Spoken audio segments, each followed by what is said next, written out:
hello. Hello, Diego. How are you? I'm doing very well. You, Jorge, right? Yes. How is Is that, everything? what was that? How is everything with you?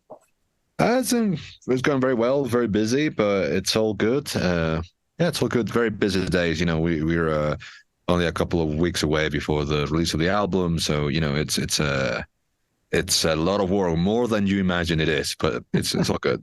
Yeah.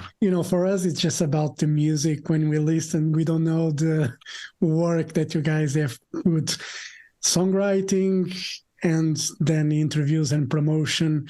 I'm sure there's a lot of stuff. Yeah, no, I mean, nothing. I was talking about that with some friend. I mean, without deviating too much, but that a lot of, I'll say, amateur musicians or starting out musicians, because all they see from musicians is the music, they think that is the only thing that it's about being a musician. But I would say it's maybe a third of everything. The other two thirds is like doing your own promotion, production.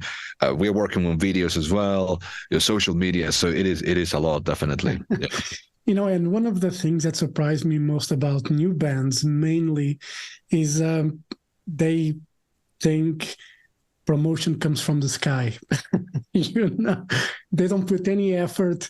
They just think people go on Facebook, they see the album or something, and they think, yeah, okay, it's fine, they put an album out, they forget everything else. And that annoys me a lot for newer bands, thinking they don't have to put the work in to do promotional work, and they expect people to be on their Facebook and realize they have an album out.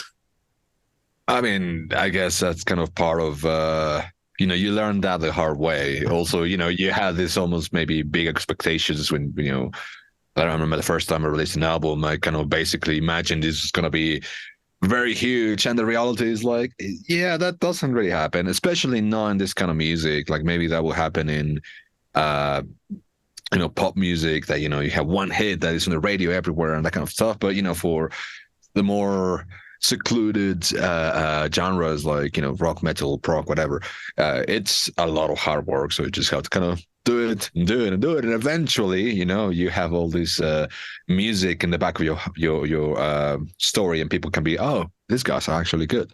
So yeah, it takes time. It's not the first time. For me, it's not the first time, so I know how it works. But yes, I guess it's as you're right, that people don't put attention. Or on the other hand, we have now the Instagram musicians, right? Like everything, it's about Instagram, and it's just like sometimes in Instagram, it's all about people using filters and these enhancers to look different. They do the same thing with music. Like half of the stuff you see in Instagram, it's not even real. You can see, I mean, as a musician, you can see like, no, that's not how a guitar sounds. That sounds quantized. Yeah. But maybe if I was a young musician and that's all I saw, I would be like, well, that's how everyone sounds, and I don't sound like a machine. So what's wrong with me, kind of thing. But it's a different era for sure right now. It's Yeah. interesting. Yeah, it is. And we could really go in a debate about Instagram or social media, how people are perceiving things. But I have pretty good, I'm old school anyway. I'm old, and I'm not going to change that much anyway. I like the real stuff. I still buy vinyl and CDs, and that's the way I like to listen to music. And speaking of TEMIC, because that's why we're here, let's go just and try to put us in the context. Where did you guys get formed? I know you and Eric played in Chartered Fortress with My Portnoy, so you already knew Eric. But how did you guys got all together to form this band and to release these Terror Management Theory records? Yeah. So as you mentioned, Eric and I toured together in 2017 extensively with the Shutter Fortress, and we knew each other from before, from a couple of years before. But that was the first time we played together in stage, and Eric and I had to kind of communicate very closely because, of course, we were playing Dream Theater repertoire. So we needed to be definitely on the same kind of wavelength. And yeah, so one of the things I mentioned is like we got hit it off on and off stage. So, on stage, he's a very, of course, people know this. He's a very talented musician. He's a great guitar player, but also a great keyboard player, a great drummer. He's a producer, and the list goes on and on. So, but he's, very, very also down to earth, very chill dude. And, those tours, we were just geeking out, talking about DAWs, compressors, like production techniques, talking about synthesizers. And also we kind of shared kind of a similar-ish sense of humor. So we understood each other in that realm. And that's also super important. I think, as you mentioned at the beginning of this talk, like most people only see the music, or a band is on tour, they only see the show. And the show is super important, of course. As a musician, that's probably, when you're on tour, that's the funniest part of the day. But it's a very small fraction of the day if you think about it. You're on stage 2-3 hours, and the rest of the 21 hours, you with these people as well. So, the personal level, I think, is also extremely important. So that was one of the things. Like, okay, you're not only an incredible musician, we got on very well. You're very down to earth, very relaxed dude. So that's really cool. Seaman, and before that, like, that was kind of the idea of the people we wanted for the band. Seaman, I knew him from before as well. Like, him and I toured together when, I think, in 2015 or 16, I don't remember. We did a couple of tours. His band Archetype was a support band for Haken, and we did I don't know, like a couple of tours in Europe. Then and we traveled on the same tour bus as well, and in Shadow Fortress as well. The European leg, he was working as part of the staff for the Shadow Fortress. So that's how he met Eric. And yeah, like, same situation. Apart from being an incredible drummer, he's a super talented dude. He's the one, for the better part, doing the editing and production of the music videos we released. He's, a very motivated dude, and very, very humble, very hardworking dude. So definitely a great pick for us. And, when I talked to Eric, we agreed, when we talked about the band, we agreed on a couple of things we wanted for the band members, and we agreed on 3 things. Thing number one, or criteria number one, is that the band members will be incredible musicians. That's a given, right? Secondly, they will be incredible people as well. So, as I mentioned, not only taking care of the musical aspect, but the personal aspect. As people don't know, sometimes touring can be stressful. Yeah. There's lack of sleep, lack of privacy. So, it can be very, very stressful. And so having that in mind is also very important. And number 3, the third part, is that they had an extra set of skills that it could bring into the table. So, as I mentioned, Simon is not only a drummer, he's an incredible media producer dude. Like, he does the videos, he works on social, he's doing the social media for the band, and he has an understanding for this because that's what he does as well on a day-to-day basis. So perfect all-rounded idea. So when I talked to Simon about it, he was super happy, and he was like he's very enthusiastic about this, and he immediately said yes.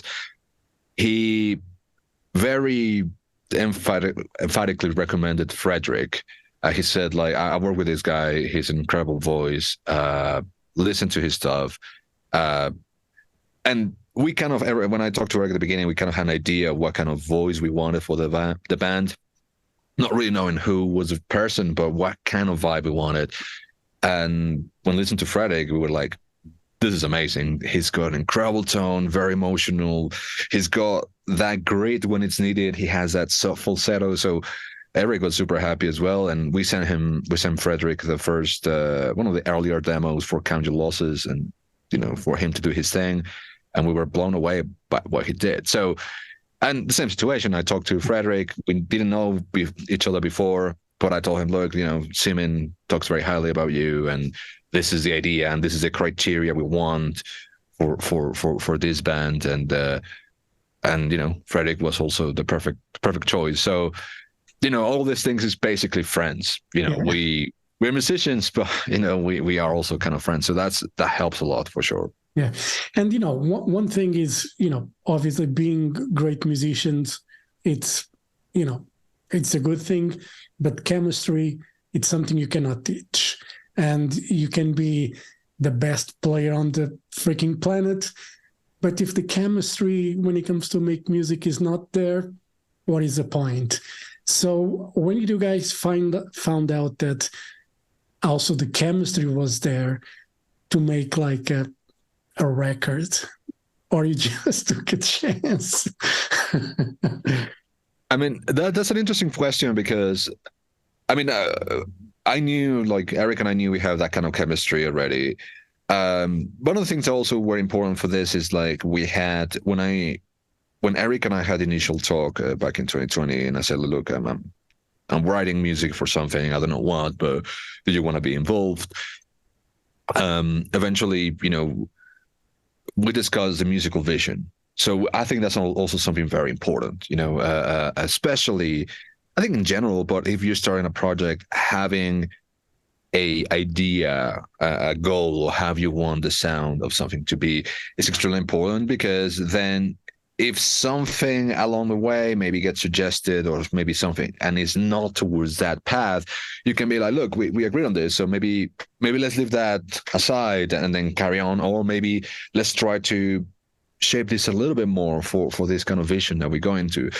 Especially, as I mentioned, first album, I think a lot of bands on their first album, they try too much, so they try many different flavors, and the listener is very often that you listen to the first album and you're like, it's good, but this track sounds very like this, and this other track sounds like that. If they continue this path, I will be a big fan. If they continue this path, maybe not for me. So I think it's important to be very clear about what you are about, like at least what a record is about, and especially when it's a first record. When you have done several releases, I guess you can be a little bit more experimental with that, and you will have kind of your fan base. So that was one of the things. And I think for the first record, for this record, Through Management Theory, we needed that element, and we needed someone to be a little bit more in the center of everything. So most of the record was recorded or was written remotely.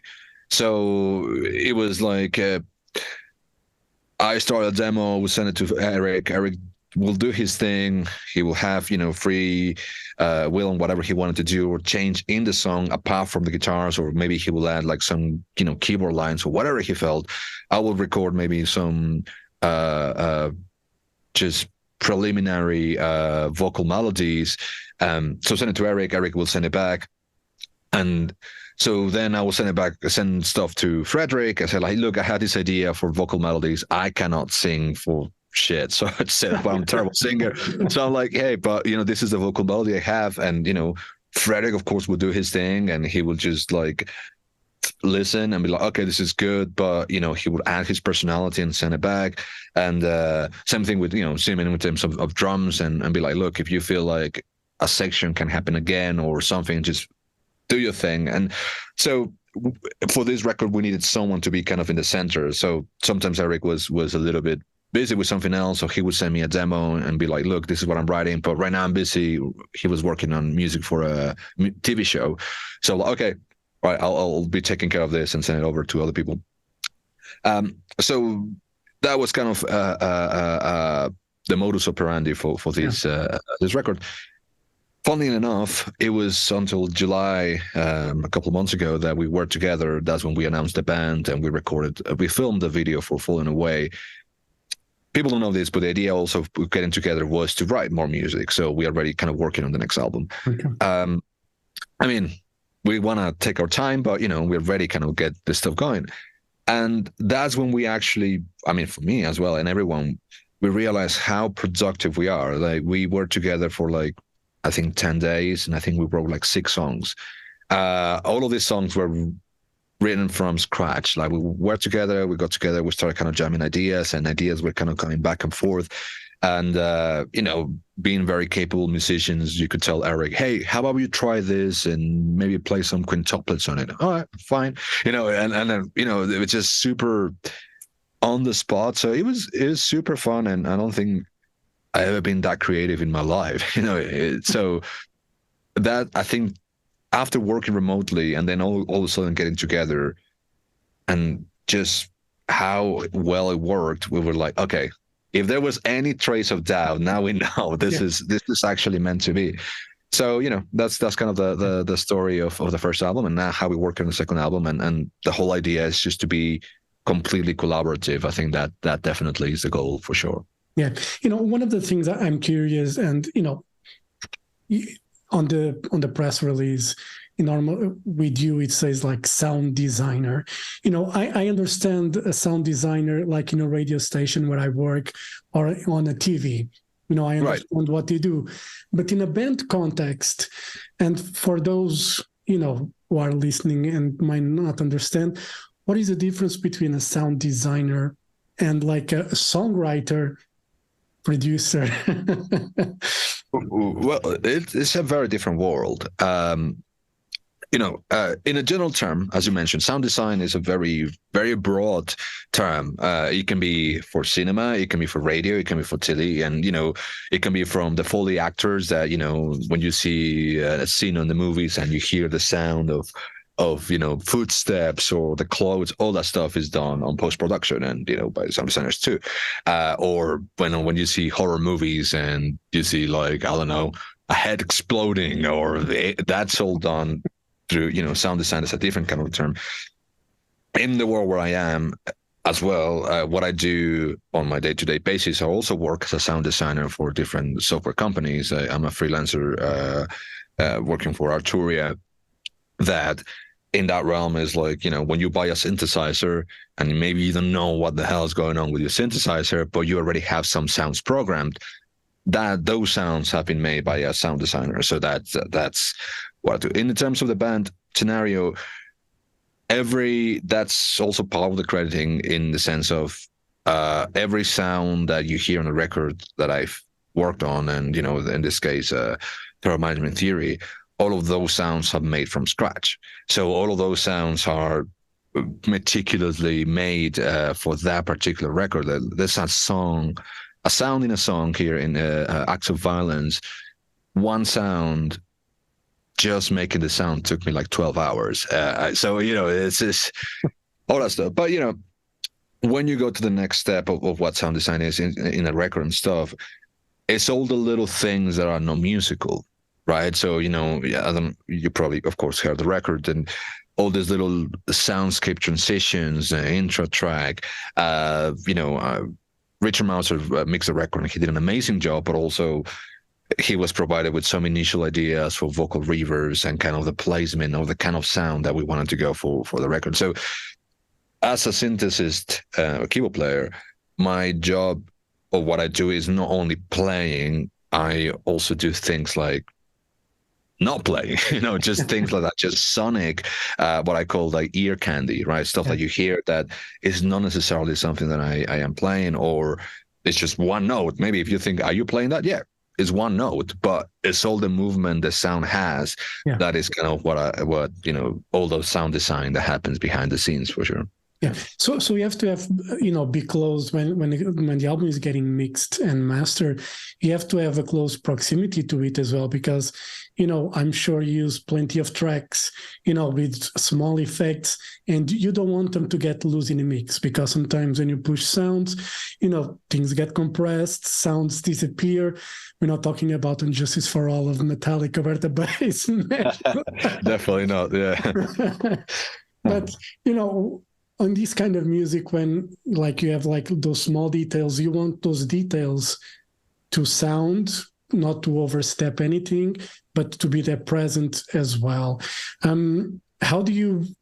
What's your connection when it comes to the mixer and the master product? You have tips to give, how does that work with you as well?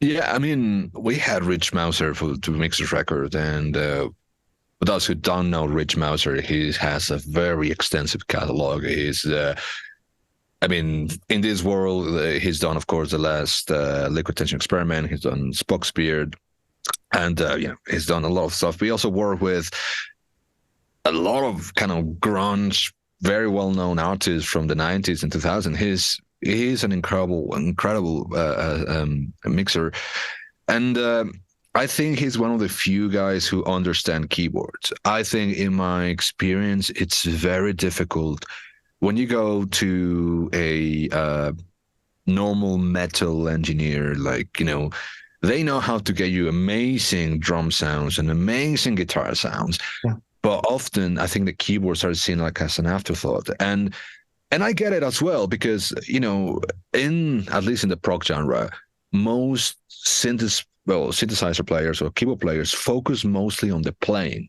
So they use a piano sound, they use organ sound, the same lead sound that you've been hearing for the last 30 years. And, it's most people don't really pay attention to that aspect, right? So, uh, whereas when I do my stuff, I provide, at least talking about keyboards, for instance, I provide stuff kind of sub mix already. So normally I pay attention to all these things. As I told you, I know a mixing engineer is not going to spend 12 hours in a sound that I made. He's going to be mixing the whole track, and you have to kind of get everything up and going. And Rich Mouser, he definitely knows how to turn the spotlight to the important elements. So it's interesting because also I have a couple of tracks I had a different vision. Maybe like I put a layer of my sounds, maybe not on the forefront, and in a couple of tracks, Rich was like, I found that sound more interesting than the main sound you had. So I put that on the forefront, and I'm like, oh yeah, that actually sounds cool. So it was really cool. I mean, him is one of those guys. He does understand the music. He knows how to make it dynamic and be like, okay, this section is all about the guitar. Okay, so the function of the keyboards is clearly to support that. Or this section is a big section where everything should be pushed and everything should be like this big wall of sound, and maybe have this unified front rather than having clarity of the elements. So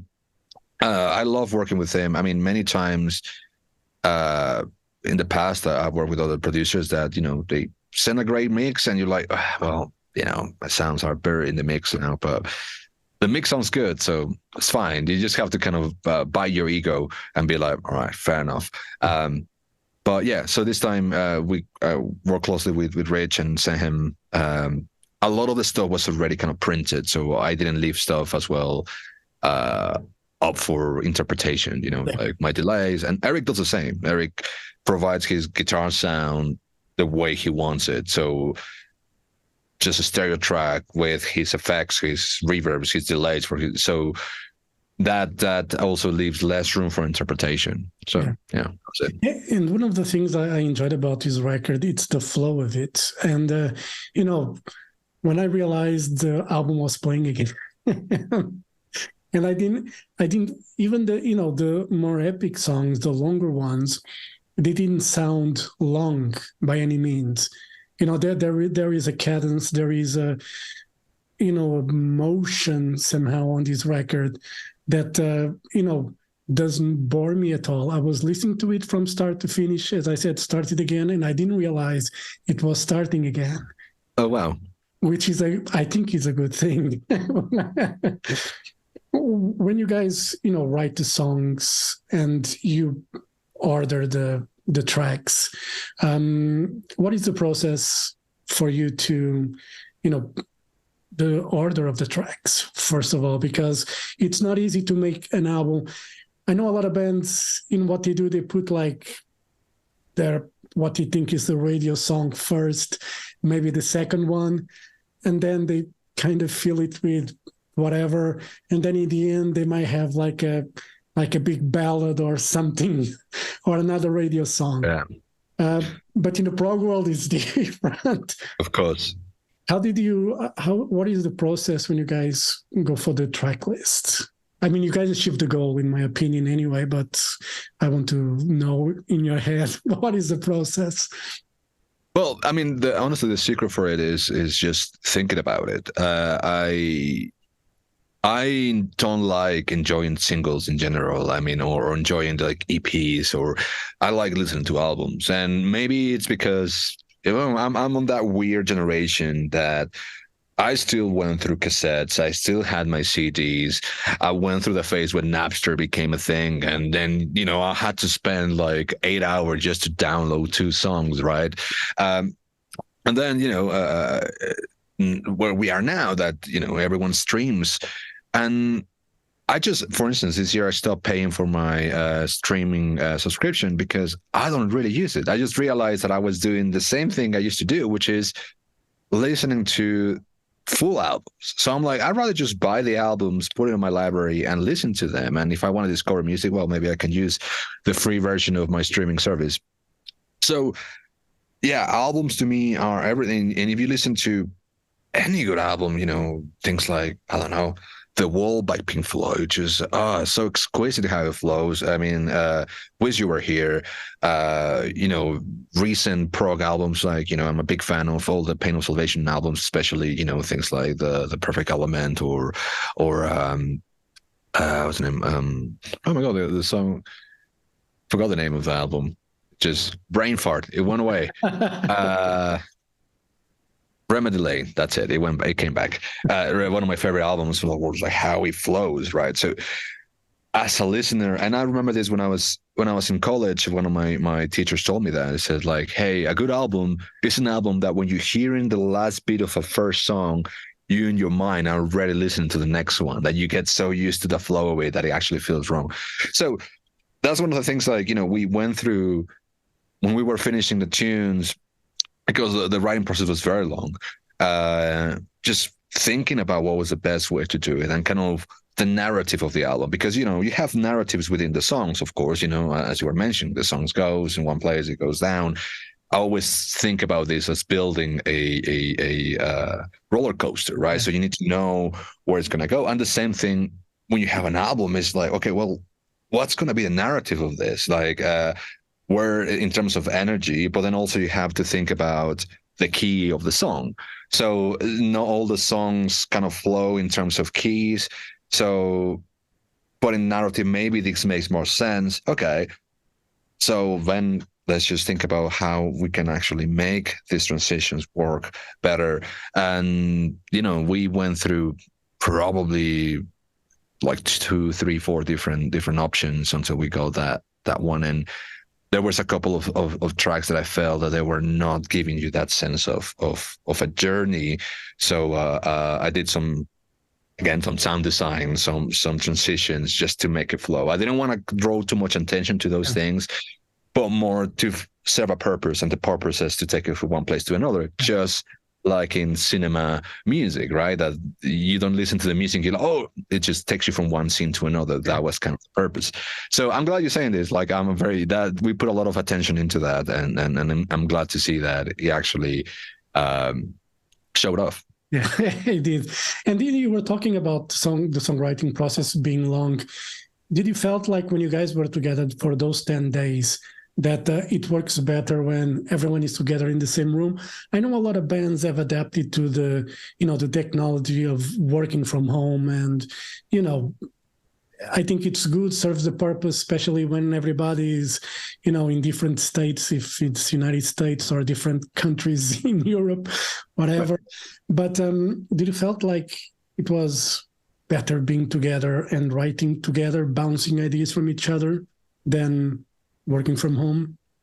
I think being together is a real deal, and I think you have to have a certain level of musicianship to be able to do it on the spot. I think both are very helpful. Being able to write stuff in your own studio, it has its perks, and I think the positive aspect of it is that you can zoom in into the little details a little bit more. Right. So you work more, or at least I work more as a producer rather than as a musician. Right? I'm working more as seeing the bigger picture, seeing the arrangement of the song, things like maybe this section is maybe too long, maybe needs a little bit of movement, because right now I feel like the attention is going away. So, things like that you actually pay attention to. And life, I think, is a real moment.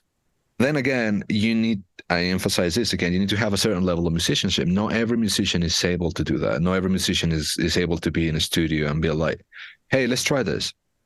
Okay. Hey, how about you try this instead? Okay. And, being able to have that, the technical aspect and the creative aspect in the back of your mind to be able to speak the language, kind of like a jazz musician, right? The difference between improvising a solo than writing a solo. If you write a solo, you can write something super clever, but if you put on the spot and they tell you, okay, let's write this on B flat minor, which is a key that piano players will hate, and you're able to do something really cool, that's like, oh, that's super cool, and you come up with things that maybe you would not come up by yourself because the synergy you with people, you bouncing out of people, bouncing off each other. So personality wise, I think you require also the element of being able to listen to what the other musicians are doing, as well as having the technical knowledge, as also having the prowess. So it requires, I think, a ton more. But it was very cool to be on a scenario that everyone was just so up for it, very open to suggestions, and very open and very capable of trying things. So that was a great discovery. And I think while we wrote, then we can take it to the next step, which is, as I told you, working from the studio and then fine tuning the details. So I think that's going to make it even a much more powerful record. Where you work only on the studio, then you miss the human touch. You mean the energy thing that is very difficult to convey when you're writing demos on your own. Yeah, you were talking about that, and for me, one of the best examples of a band being together and just being able to write and the level of musicianship is Deep Purple. Back in those days, I found amazing how they would just get together and in a day would write a couple songs that 50 years later we still listen to them and they still sound freaking amazing. It's not anyone that can do that. And I guess being together puts you guys to the test of, can we really do this? Of course, you guys know you can do it, but can we? Yeah, exactly. That's exactly the point. Yeah, I totally agree. Yeah. And to wrap it up, okay, you guys are working already on new music, but live performance, is there any plans for getting together, play some shows? What's the idea? Yeah, we're already working on this, and we've been constantly talking to our management about this. And next year we've announced a couple of weeks ago the first show we're gonna do, which is very exciting. It's a festival in the Netherlands, the Midwinter Festival, in February 3rd or 4th. Please don't quote me on this. I don't remember it's 3rd or 4th, but it's in the Netherlands, midwinter, and we're very excited about this. Yeah, and the aim is, of course, to pick up, get on the road, and we are working towards making it this a more regular touring album thing. So it's only a matter of time since we can actually announce like the first headliner tour by TEMIC. But right now, of course, being the first album, we need to choose the right opportunities for us to take our music there. And I'm super excited about that. I think we are all super excited about playing live, because I think after seeing what we saw together, I mean, I played with Eric before, but being together and playing and seeing how energetic Simon is when he plays live, and seeing videos from Frederick playing live, and people who have or have not seen me live play, and I'm also like a monkey jumping around on stage. And so Eric is a little bit more reserved, but has a great kind of in terms of movement, but he has such a grand presence on stage as well, like very defined. So I think that's something I think I'm very looking forward to. I think that's going to be our strong point as well, like playing live. Cool. Diego, thank you very much for your time. I was very excited to listen to the record. It's a great, great debut album from you guys. I look forward to hearing your music and hopefully to see you guys live, because I see a lot of potential on this band. And I think, the great test will be live. And, I really looking forward to have a chance to see you guys live. So fingers crossed for that to happen. All the best, and hope to see you guys soon. All right. Well, we'd love to see you guys. You based in Lisbon, right? So yes. That's on my bucket list. Lisbon is on my bucket list. I never done a show there, so love to see you guys there for sure. Yeah. And thank you very much for the interview. It was very enjoyable. Thank you very much. Had a great time, and hope to see you soon. Then, all right, Diego. Have a great day. Thank you. Thank Bye-bye. you. Bye. Bye.